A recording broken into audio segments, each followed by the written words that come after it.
There's a shotgun I bought. It's in the bottom cabinet, hidden behind things. Kill me. No, wait. No. Don't do that. Don't do that. He can't handle reality. My name is Jade. Has Dr. Fletcher been getting our emails?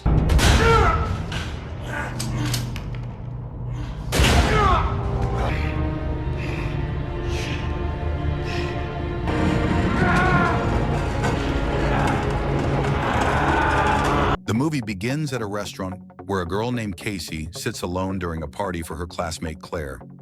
Claire complains to her parents about Casey, saying she only invited her out of pity and bringing up rumors that Casey often runs away from home and causes problems at school. When the party ends, Claire's father offers to drive Casey home since her guardian's car has broken down. Claire and her friend Marcia get into the car with Casey, while Claire's father loads gifts and leftover food into the trunk. As he does, a man approaches him. Inside the car, Claire hears a strange noise. Looking in the mirror, she notices the food spilled on the ground. Suddenly, Dennis climbs into the driver's seat, puts on a mask, and sprays a sedative on Claire and Marcia, knocking them out. Casey tries to quietly open the door, but the car alarm beeps, and Dennis quickly knocks her out as well. The girls later wake up in a locked room. Dennis enters, places a chair down, wipes it clean, and sits. After watching them for a moment, he declares he has chosen Marcia.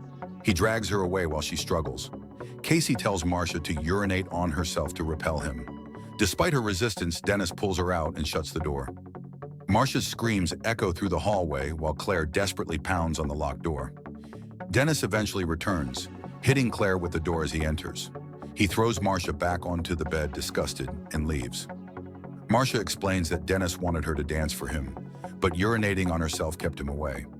Casey withdraws into a memory of her childhood, recalling her uncle telling her about hunting deer and her father reminding her where to aim when shooting. Meanwhile, news of the kidnapping spreads.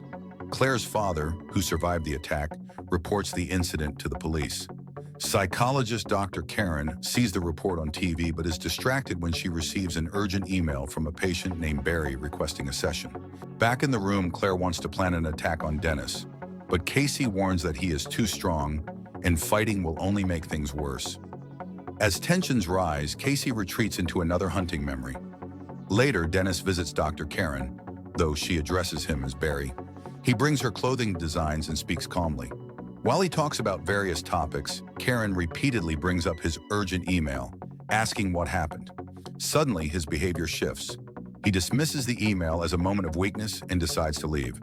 Karen becomes suspicious when he leaves the sketches behind, but Barry quickly grabs them and thanks her for supporting him before walking out. Inside the locked room, the girls spy through cracks in the wood and see Dennis speaking with someone. When the door opens, they realize it is Dennis himself, now dressed as Patricia. This reveals he has dissociative identity disorder, shifting between different personalities just as he did earlier with Dr. Karen when he switched from Barry to Dennis. Patricia assures the girls that Dennis is not allowed to touch them and promises to keep them safe. Meanwhile, Karen attempts to secure a place at a major mental health conference, but she is denied. Other doctors dismiss her research, saying she exaggerates Barry's personalities as supernatural when they believe they are simply products of trauma. Karen argues she has brain scans proving each personality creates physical and chemical changes in Barry's body, but she is not taken seriously. At home, Karen reviews Barry's files, where she finds a drawing of a large beast. Back in the room, the girls question whether Dennis is truly mentally ill or pretending to lower their guard. Soon, Dennis returns with cleaning supplies and orders them to scrub the bathroom. He explains that Patricia reminded him they were taken because they are considered sacred food, and he claims he will not harm them again. That night, the girls wake to find their captor sitting at the door, now presenting as Hedwig, a 9-year-old boy. He warns them that someone else is coming who will do terrible things to them. Noticing his childlike behavior, Casey pretends to be friendly and draws him closer. Hedwig reveals Dennis stalked the girls for days before kidnapping them. Casey manipulates him further, lying that Patricia and Dennis plan to make him the next victim. Feeling upset because the others see him as weak, Hedwig listens as Casey tells him the girls are his babysitters and promise to let him watch television if he helps them escape. Hedwig insists the room is safe and leaves, locking the door again. Casey realizes the drywall in the room is new. The girls start pounding on the walls and ceiling until Claire finds a hollow section. She breaks through with her shoe until she exposes metal bars covering a vent. At that moment, Hedwig returns and tries to enter. Marcia and Casey hold the door shut while Claire widens the hole. She removes the vent cover and crawls inside. Moments later, Hedwig reappears as Dennis and easily forces the door open. Claire crawls through the ducts until she reaches another vent. She drops into a maintenance room and escapes into a hallway. She finds a changing room and hides in a locker when she hears footsteps. Dennis passes by, but moments later appears in front of her hiding place. He pulls her out, notices stains on her sweater, and makes her remove it.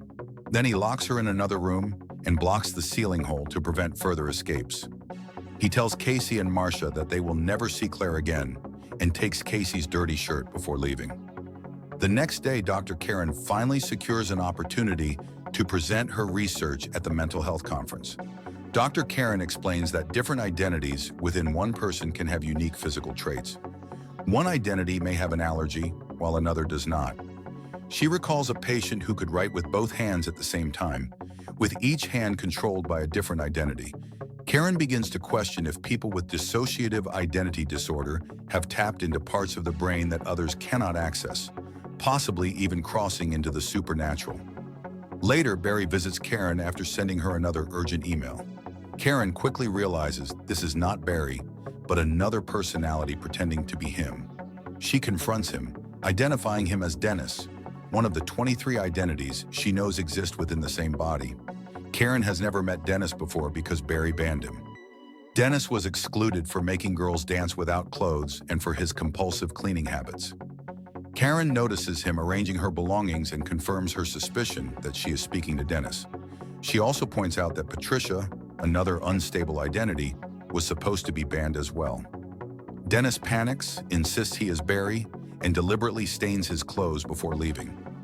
Karen later reviews security camera footage and sees her patient walking directly through trash on the ground. She notes that this unusual behavior proves Dennis was trying to maintain his act. Meanwhile, in the locked room, Marcia wants to come up with an escape plan, but Casey drifts into a memory of her father teaching her to hunt deer. He explained that the real challenge comes from outsmarting the animal. Casey later wakes from a nap to find Patricia in the room. Patricia brings food for the girls and flowers for their hair, even offering to brush Casey's. Because Casey and Marcia have behaved, Patricia allows them to leave the room temporarily. He leads them down a dark hallway and into the kitchen. Marcia asks if Claire can join them, but Patricia refuses, saying Claire nearly ruined the upcoming reception. Patricia then turns to prepare more food. Taking advantage of the moment, Marcia raises her chair and strikes Patricia before running into another room. Casey pushes a table to block Patricia's path, but Patricia pulls out a knife and forces her back. Marcia tries to escape but finds the next door locked. Patricia soon appears behind her with the knife and forces her into another locked room. Back in the original room, Dennis visits Casey. He tells her the beast is coming and notices crumbs on her shirt, ordering her to remove it. Casey later dreams again about her abusive uncle. When she wakes, Hedwig is beside her. He is upset about her lies but begins explaining how the personalities inside him work. Barry is supposed to decide who controls the body, but he lost that role because Hedwig can take over at will. With Hedwig in control, Dennis and Patricia gain more access to the light. They believe in the beast, though Hedwig has never seen him. Hedwig kisses Casey awkwardly, then talks about his love for music and dancing near his window. Casey tries to use this interest to connect with him, but Hedwig realizes she is attempting to trick him. Casey explains that she sometimes misbehaves at school so she can be sent to detention, giving her time alone. This makes Hedwig consider showing her his room, though he says he must wait for the right opportunity. Later, Barry schedules an emergency session with Dr. Karen in the middle of the night. During the meeting, he avoids serious topics and talks about fabrics. Frustrated, Karen brings up an incident at his workplace. 2 high school students once forced his hands onto them as part of a dare, then laughed and ran away. While most personalities dismiss the event as a prank, Karen believes it triggered memories of childhood abuse. She recognizes Dennis has taken control again and tells him she understands he acts to protect the others. Karen mentions the stories about the beast, described as terrifying and powerful. She believes Dennis and Patricia created the idea to control the other personalities. She reassures Dennis that she will not judge any of them and only wants to help. Dennis admits he and Patricia are mocked by the others and says he did not send the emails. Karen is relieved to finally speak openly with him and reminds him that the beast has never been seen, making the 24th identity seem like a coping fantasy. After the session, Hedwig regains control and takes Casey to his room. He plays music and dances in front of her. Casey pretends to enjoy it and asks about the window he mentioned earlier. Hedwig reveals it is only a drawing, not a real window. Desperate, Casey begs him to help her escape. Hedwig insists that no one will laugh at him again once the beast arrives. Before sending Casey back to her room, he gives her a walkie-talkie. Casey immediately turns it on, hears another person's voice, and answers. Casey uses the walkie-talkie to call for help, but the man on the other end assumes it's a prank. Hedwig tries to stop her, and Casey fights him off until she can break free. Patricia then enters, takes the device, and escorts Casey back to her room. While Patricia leaves to change clothes, Casey notices a nail fall from the door and quickly hides it. Dennis soon appears and explains that the beast is a powerful new identity, representing the next stage of human evolution. He spares Casey from removing her shirt, saying it is a sacred night. A flashback shows young Casey with her Uncle John in the forest. He manipulates her into removing her clothes under the excuse of pretending to be animals. When they return to the tents, Casey points a gun at him, but is unable to fire before John takes it away. Back in the present, Casey breaks down, convinced her life is in danger. Meanwhile, Dr. Karen receives dozens of urgent emails from Barry asking for help. She rushes to his residence where Dennis greets her. He allows her inside when she calls him extraordinary. Dennis shows Karen Barry's room, explaining that each personality has its own space. He recounts the abuse their body endured from his mother and how Dennis developed OCD as a coping mechanism to avoid her anger. He admits he lied before.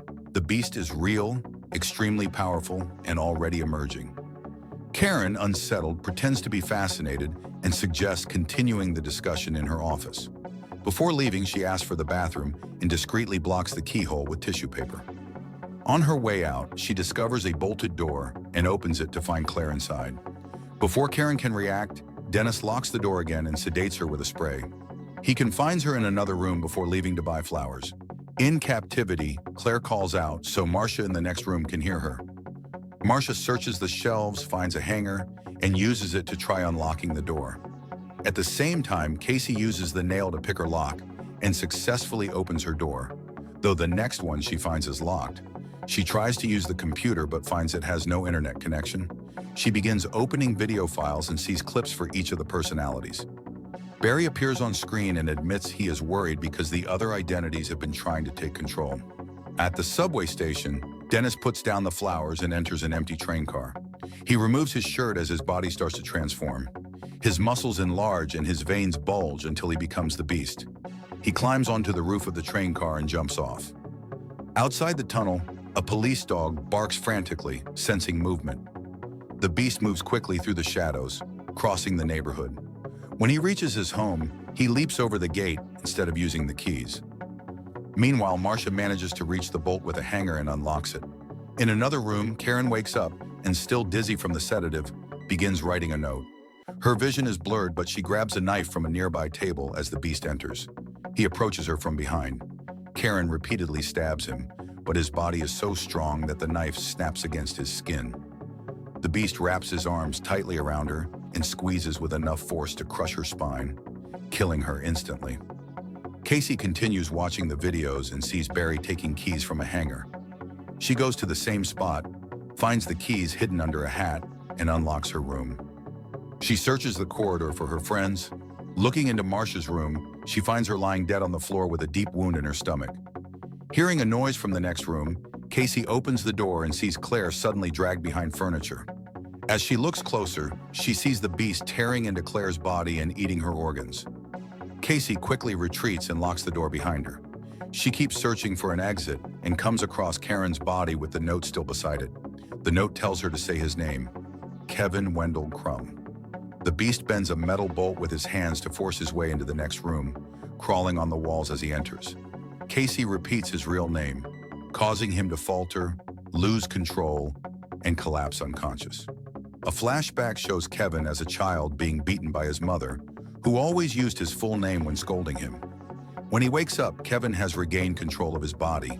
He is shocked to see Karen's corpse, and Casey tells him he killed her. Kevin breaks down crying, asks for the date, and realizes he has been gone for 2 years. Overcome with guilt and tired of hurting people, he tells Casey where his hidden gun and bullets are and asks her to end his life. The body begins shifting rapidly from one personality to another. Each one begs Casey not to kill them. Eventually, Dennis takes control. Casey runs to find the gun in its hiding place. She tries using Kevin's real name again, but it no longer works. Dennis announces that the beast is ready, then collapses to his knees as the transformation starts. Casey flees the room, rushing down the corridor until she finds a changing room. She retrieves the bullets from a locker and continues running, but the beast suddenly tackles her. He sinks his teeth into her leg and tears her shirt while she struggles to load the gun. Just as she prepares to fire, the beast vanishes into the shadows. Casey finds a locked door and breaks down in frustration. A flashback reveals that after her father died, her uncle John became her guardian and abused her for years. The beast reappears, crawling across the ceiling and smashing every light in the corridor. Casey fires at him, but he dodges the shot. She hides inside a cage and fires again, but the bullets fail to stop him. He declares that bullets cannot harm him. Casey keeps shooting, and though wounds appear on his body, he heals quickly and bends the cage bars open with his strength. At that moment, the beast notices the scars on Casey's body. Recognizing her history of abuse, he declares she is different, that her heart is pure. He laughs, then leaves her crying in the cage. By morning, a man discovers Casey and helps her out. She learns her captor lived in the basement of the zoo, where he worked as a guard. Police and paramedics arrive. Casey receives medical attention while officers search the area, but Kevin is nowhere to be found. In an abandoned building, the personalities gather. They examine their injuries and conclude that their survival proves their power. They believe this strength will finally make the world acknowledge them. Make sure to subscribe and turn on notifications so you're the first to know when we drop more videos like this. Thanks for watching.